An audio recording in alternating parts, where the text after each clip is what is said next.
I think love is not a narrow thing. It's not like, oh, you meet this person, we in love, we are together. But that's just one way to look at it. And I think love as a feeling is so much spread that when you start being true to yourself, it's not that easy. You feel love one day and then the next day you just don't.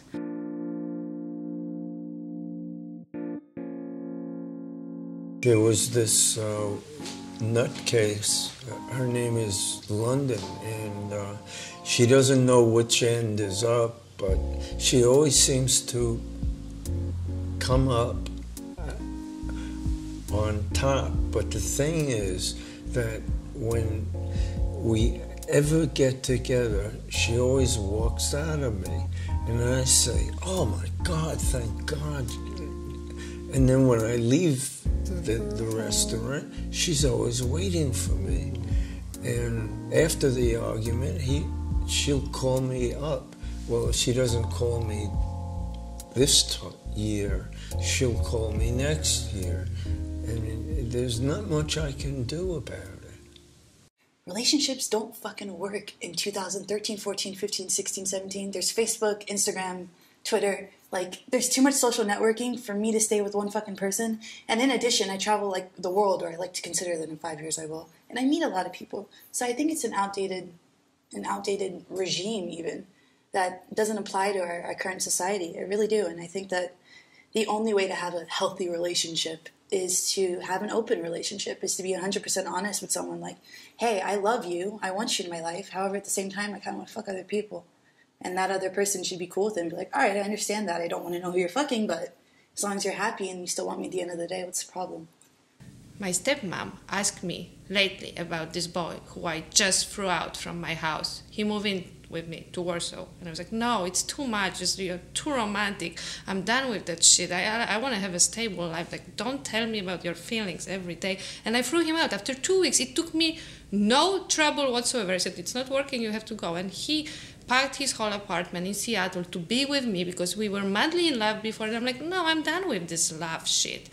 And apparently, I'm not even done with that. And it was so easy to make this decision that I'm done. And I felt so wise and strong. I'm like, this, we tried to work out this fantasy, but the reality hit us. The fantasy doesn't work anymore. And it felt good to know that because then I knew where I am. And then the fantasy approaches me again. And I was talking to my stepmom yesterday. And she's like, what is it? What's the feeling? Please describe me. Is it melancholy? Do you miss him? Are you sad? I'm like, no, it's neither of the above. It's not that I miss what we had because we can still have it. It's there, it's out there. He's like on call in a beautiful way. And I was trying to come with what is this feeling? And then I came with a comparison that is like with a little balloon flying above you. And it's just a balloon. It's just a balloon. But the feeling is like, do I want to grab it? Or I want to let it go. It's like, and what if I grab this balloon? Or what if I let it go? Because I'm perfectly happy without the balloon. And that's the problem. I'm perfectly happy. So people would think that it's a great thing, but sometimes it's a problem. My friend Iman calls them the fables because he feels like they're always the same story of me meeting someone and, oh, I like him, oh, he's really nice. Oh, he's really talented and he's inspiring and we sat under the moonlight and listened to piano at the park and blah, blah, blah. And then 2 weeks into it, I'm like, I hate him. He's boring. Da, da, da, da. So here I am coming from Kansas into the big city and I somehow meet this girl on MySpace back in the day. This was before Facebook. No, this was before, it was on Friendster, before MySpace. There was this German DP who hit me up on Instagram like 2 months ago, I think, or 3 months ago. He's like, hey, my name is Pat. I really like your photography. I'm coming to New York for 3 weeks. This is the time window, and I'd love to do something. And she was like, hey, you're cute. Let's hang out. And so I'm like, all right, sure. I just moved here. And so I meet her, and she lives in the Lower East Side. And at the time, I was living Upper West Side. So I come down, and I'd only been here for maybe a month.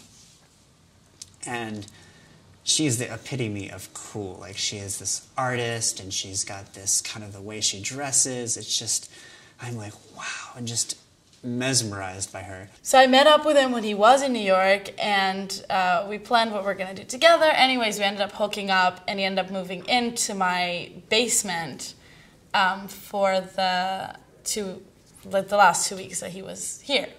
So here I am, just probably making the worst impression, and she definitely shoos me off eventually, which I just take it as, you know, like our evening has ended. The next day I email her and I'm like, that was so amazing, and, you know, I had a great time, and I never heard from her for you know, ever.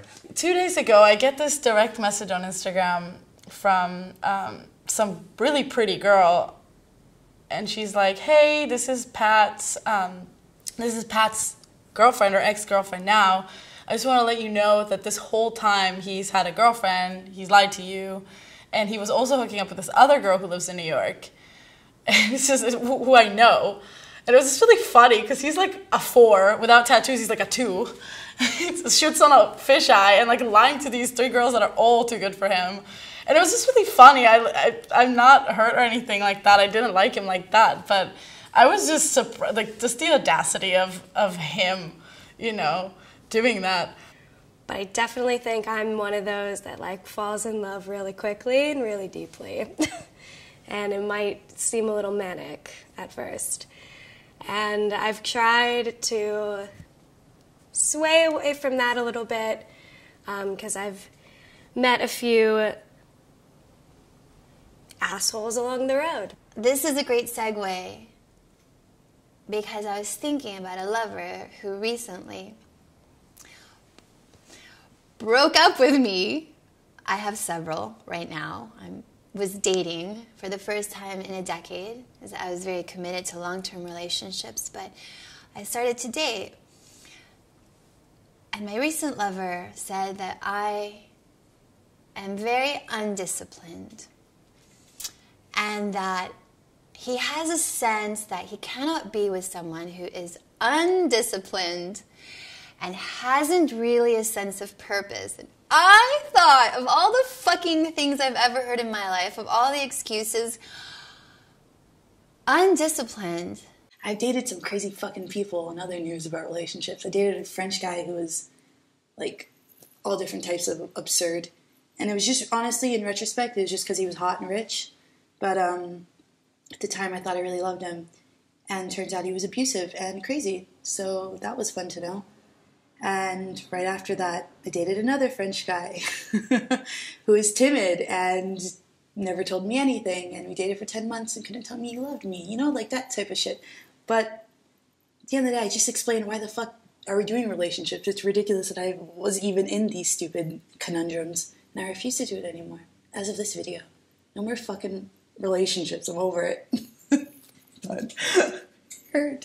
Fuck you, David, who broke up with me and told me I am undisciplined and you can't be with someone that isn't going to be your teammate. Fuck you! You know, because I'm going to find my king and someone that loves me and believes in me and just doesn't have these minute complaints, that sees my spirit and my light and my willingness to get up every day and like share a kindness or a hug or a smile with somebody.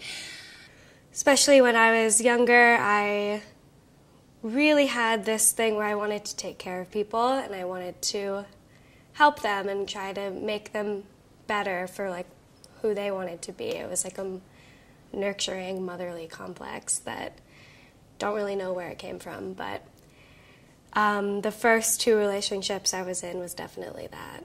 I think I saw two very different people suffering in a weird way, and I was like very attracted to that, and that scared me afterwards. And I tried to kind of consciously, like after those relationships ended in their own different ways, I tried to find somebody that was also a little more balanced and could take care of themselves. Okay, so right now I might be a little bit undisciplined. Right now I might be a little bit confused. Or right now I'm going through a heartbreak. Or I'm mourning the loss of a parent or loved one. Or my dog is sick and that's causing me anxiety. You know, like, it's okay, like, where we are. So it's always so strange when people throw a curveball and make us feel like it's not okay. I don't reply very well to the idea that you love somebody and this person loves you, and then you kind of serve the love purpose. So I guess that's what I am being torn apart by right now, the different fantasies about love. And when I say fantasy, it's actually, for me, it's very true. The fantasy becomes more true than the reality itself. The reality is more of me trying to judge the fantasy and nail it down and make it mundane, so it doesn't flourish anymore. So let's say that's the key of me being torn apart right now, and it's not that I can't decide. So okay, so of course there are particular circumstances to everything, and so there are two boys. And it's not that I can't make a decision. It's like I like them both in a different way. And then I'm finding myself that maybe I'm not suited for this idea of just, choose me, like me. And what if I have some other feelings? And what if I have some other needs? People are just different. And I think we really, the more I live with my idea of time, the more I order my own chaos within my system, the more free I become. So then when you tell me this person proposed to you, you must be extremely happy. Why? Because he did, or because I'm feeling it. So then you start owning your feelings that much that you kind of want to do it all, like what my mommy used to say. And in a way, you can do it. It just depends on how you're going to feel. So my question is, what fantasy is going to be stronger for me and at which time? And the only question is, will I want to grab this balloon or not? And I'm going to do that anyhow. I just can't tell you now what will I want to grab at one point. So it's unpredictable, and of course it is. Everything is it is, but then it makes it always fresh and it renews itself, and the feeling is a natural feeling and it's a true feeling, not the feeling forced that we made this decision. We supposedly be doing this. For me, there is no supposedly. So yes, I guess it creates certain troubles for me and other people, but it's just the way how you look at it. So I don't know if I'm explaining it right.